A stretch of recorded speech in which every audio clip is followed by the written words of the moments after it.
start with this. Well, Gervonta Davis says, I feel as though I'm the best at 135 pounds. None of them guys can beat me. Of course not. You won't fight any of them. This is too easy. When asked after his points victory over Usyk Cruz, which opponent he'd be excited to fight in 2022, Davis didn't mention anyone by name. It was clear, though, that he referred to George Kambosos Jr., Devin Haney, and Ryan Gersha. Any one of the top guys, Davis said. I feel as though I'm the best at 135 pounds, you know? I think I'm the best at, what I do. I feel as though none of them guys can beat me, and time will tell. I would love to see Tank fight the biggest names that are out there, whoever continues to prove themselves, said Leonard Ellerbe, CEO of Mayweather Promotions. But the guys that you say, not you personally, but they say who are the best guys out there, like for instance, I think Usyk Cruz is better than some of these guys that you're talking about. Of course you're going to say that, because he just took your fighter the distance. Better still, just because he doesn't have a big name, how do you think he would have did against Ryan Garcia, for example, tonight? Listen, I got nothing against Usyk Cruz, but don't pee on my leg and tell me it's raining. Leonard Ellerbe and Gervonta Davis' supporters are doing with Usyk Cruz what Deontay Wilder and Deontay Wilder supporters did with Luis Ortiz. All of a sudden, he's supposed to be king shit because he gave you a hard time. Well, is it because he's that good, or is it because you're that ordinary? You're that bad?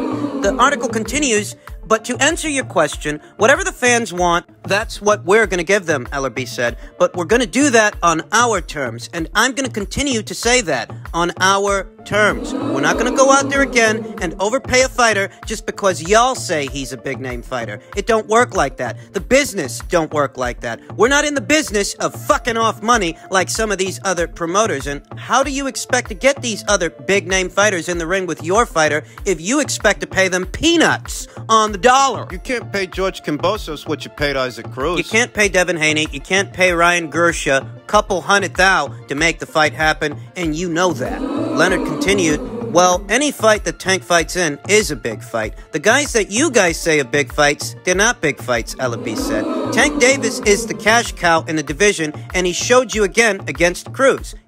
Come out west and another sellout. And again, there's levels to what he's doing. But again, we're going to continue to fight the top guys out there, and everyone just has to keep on leveling up. That fight wasn't a sellout. You heard what I said. That fight wasn't a sellout. The Staples Center in Los Angeles seats about 21,000. 21,000 is the capacity for boxing and wrestling. And the announced attendance was only 15,000. Leonard doesn't expect your average Joe to know that. And that's why he expects your average Joe to believe that everything Gervonta Davis touches turns into fucking gold. Still very tight-lipped about those pay-per-view buys. Listen, I wasn't born yesterday. I don't expect Stefan Espinoza or Leonard Ellerbe to fully disclose what the pay-per-view did. I just happen to notice that their old buddy, Mr. Mike Coppinger, he's been pretty tight-lipped about the whole thing, when he's usually very Johnny on the spot when it comes to this stuff. We've been all through that. Gervonta Davis already thinks he's the best in show at 135 pounds, having not fought the best fighters at 135 pounds. If you can believe that, you heard that right.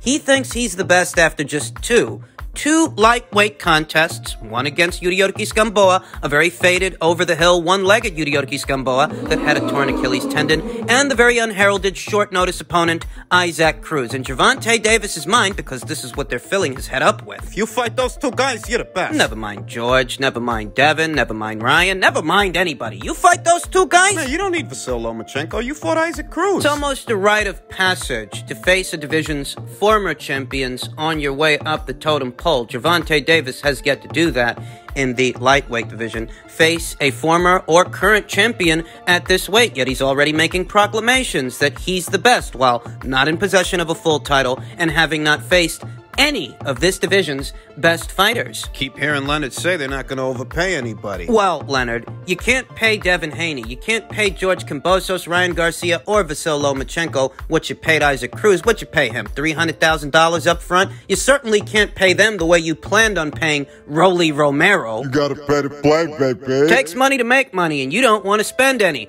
on top-tier, top-shelf opponents for your fighter. And you know what? Maybe it's because you don't have it in the budget. Maybe that's why Leonard keeps saying that. Well, I have a solution. What? If you don't want to overpay any of these guys that are out there, guess what? What? You don't have to. You can let Eddie Hearn and Matchroom and his Matchroom wallet pay for a Devin Haney fight, but oh, wait a minute. You don't want to do that either. So you don't want to pay for these guys, and you don't want these guys' promoters to pay, even when they can finance the fight that perhaps is out of your budget. But you expect us to be interested in this kind of matchmaking? Leonard Ellerby's crying broke whilst at the same time calling Gervonta Davis a cash cow. Make it make sense. Guys don't get paid life-altering money for fighting Gervonta Davis. You give Isaac Cruz $300,000, you're the cash cow of the division? Jojo Diaz got more money than Isaac Cruz did fighting Devin Haney. You heard that right.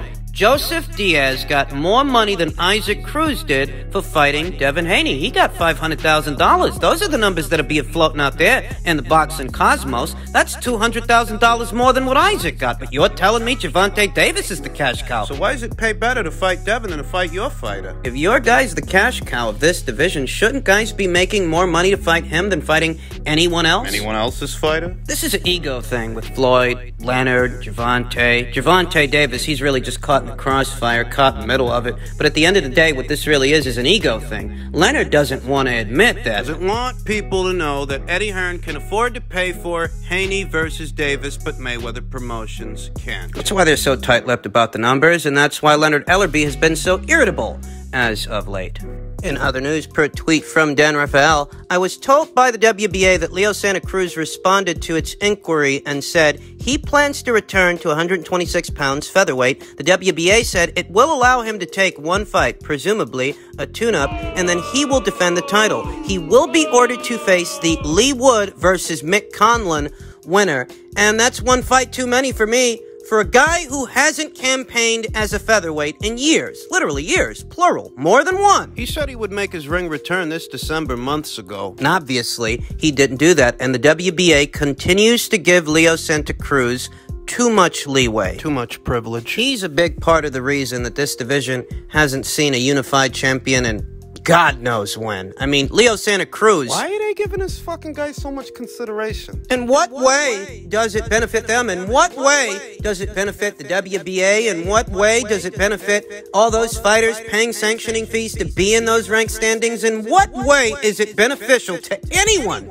to allow Leo Santa Cruz to hang on to that WBA title for this amount of time? It's the same thing with Gary Russell, the exact same thing. There really isn't much excitement coming out of today's featherweight division. If I'm being honest, there wasn't all that much excitement coming out of yesterday's featherweight division. Well, it's because Leo Santa Cruz and Gary Russell are a part of yesterday's featherweight division, and they're still here. Messing it up for everybody else. Those are two full-fledged champions in possession of two full-fledged titles that haven't been in circulation for... It's ridiculous, man. Leo Santa Cruz hasn't actually boxed as a featherweight, as a defending WBA featherweight champion in 2 going on 3 years. 2 going on 3 years once February of next year gets here. And they're letting this guy hold on to this belt? Why? So much has happened. He literally moved up in weight and picked up a title at super featherweight. And he literally lost it last year when Gervonta Davis knocked him out. So why is he being allowed to hang on to a title downstairs at featherweight? WBA didn't give Guillermo Rigondeaux this kind of treatment, this kind of consideration. They really didn't.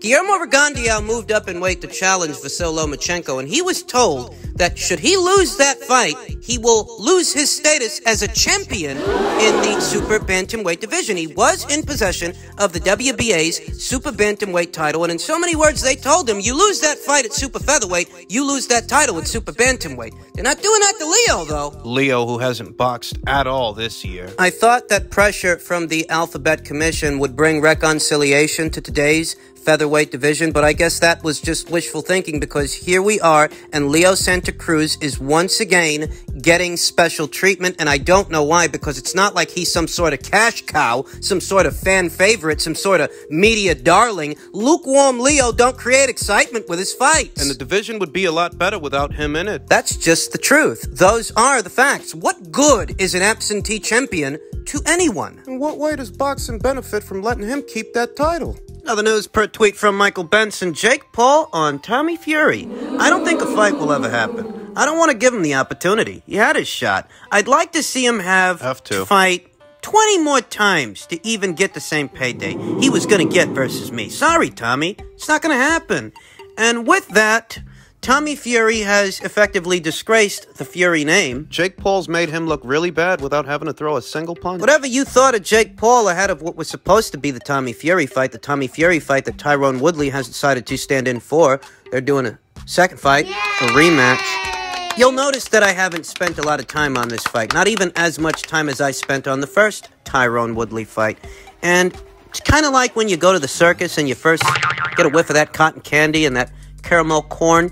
Smells okay at first, but after a while, you just get sick of it. Only fight on the whole card I'm interested in is Serrano versus Gutierrez. Ahead of what's supposed to be a big Katie Taylor showdown next year, provided Amanda makes it through this fight, and I think she will. Amanda Serrano is the logical choice in this matchup. It's not the outcome you want to pay attention to, it's the fashion in which she wins the fight, because if she can't knock out a Miriam Gutierrez, I wouldn't bank on her knocking out a Katie Taylor. I'm gonna have to catch the highlights, because I ain't buying this fight. I'm interested to see if Amanda Serrano's power really does carry up to the lightweight division here in 2021, though not so interested that I'm actually going to fork over cash for Jake Paul. It's not happening. And I've lost my taste for all of this, whatever taste I had, whatever nominal interest I had in seeing Jake Paul take on Tommy Fury. Wasn't all that interested to begin with. Got enough delays and enough postponements in the real sport of boxing, dealing with real boxers, to have to put up with them. I really can't be bothered with these guys, man. Just being honest, the way I look at it, Tommy Fury getting all entangled with this guy has had an adverse effect on his public image without an actual contest, because Tommy Fury has not yet amassed such a following that following and those followers would urge Jake Paul to give him another shot, give him a second chance. So Jake Paul's effectively made you look bad without having to throw a single punch. He could go the rest of his quote-unquote boxing career having not fought Tommy Fury, and it's still egg on Tommy Fury's face. That is, unless he resumes his own boxing career, the real one, the one that didn't revolve around fighting a YouTuber. Jake could go the rest of his life having not fought Tommy Fury, and I wouldn't bat a fucking eyelash over it. But would still make Tommy Fury look bad.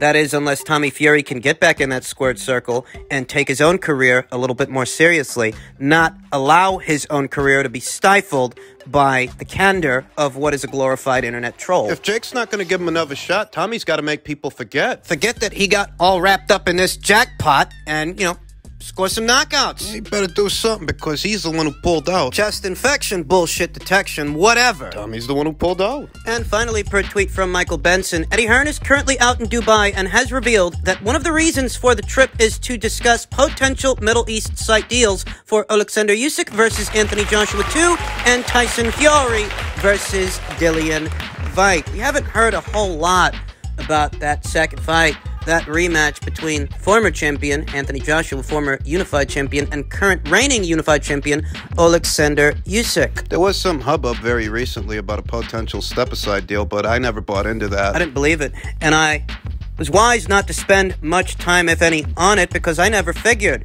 that Anthony Joshua would step aside, and he hasn't. As we speak, they're currently negotiating the Tyson Fury versus Dillian Whyte fight. What does that tell you? I didn't think he was going to step aside. Local hero and all-around good guy, Dave the White Rhino Allen, chimed in on the situation, and he says, I believe the only man that is capable of beating Alexander Usyk is Tyson Fury, and the only man capable of beating Tyson Fury is Alexander Usyk. So, for me, it'd be the best heavyweight fight probably since Muhammad Ali versus Joe Frazier. Now, that fight would have a very different aesthetic to Ali versus Frazier. Quality fight, great fight, don't get me wrong, but Frazier-Ali, that's what it ain't.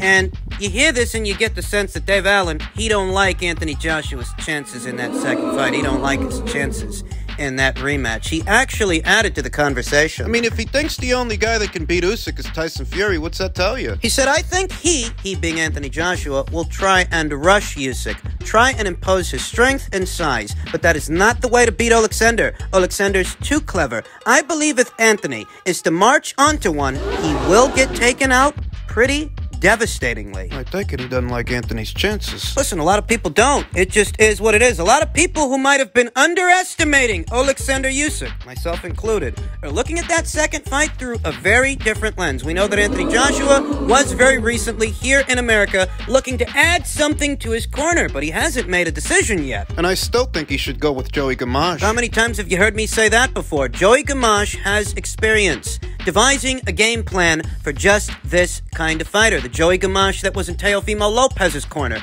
ahead of the Vasyl Lomachenko fight. The Joey Gamache that trains Otto Wallin, who gave Tyson Fury a harder fight than Deontay Wilder did. I think Joey would be the optimal choice, but that's just me. You really can't begrudge Dave Allen for feeling the way that he feels, because if simply rushing Alexander Usyk were all it takes to beat him, then Derek Chisora would have been the one that did it. But he didn't. I will say, volume and pressure, imposing that size and crowding Alexander Usyk might actually do more to make him uncomfortable than the approach that Anthony Joshua took. You asked me about that game plan, and it was all wrong. It seemed like Anthony Joshua was overthinking. Looking back, he really did seem gun-shy, didn't he? You can't begrudge anyone here today for thinking that Alexander Usyk might be a puzzle that Anthony can't solve, because he tried the thinking man's approach, and that didn't work.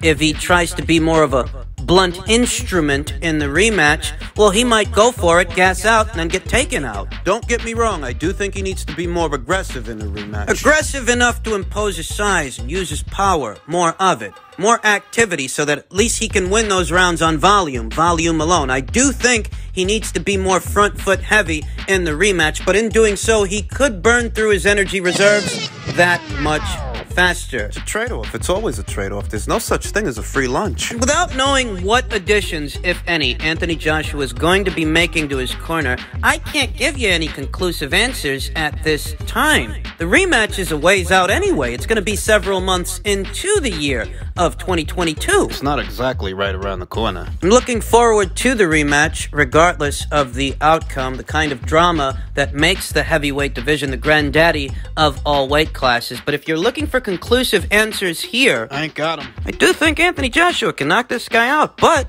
not if he's gun-shy. It's a lot to think about.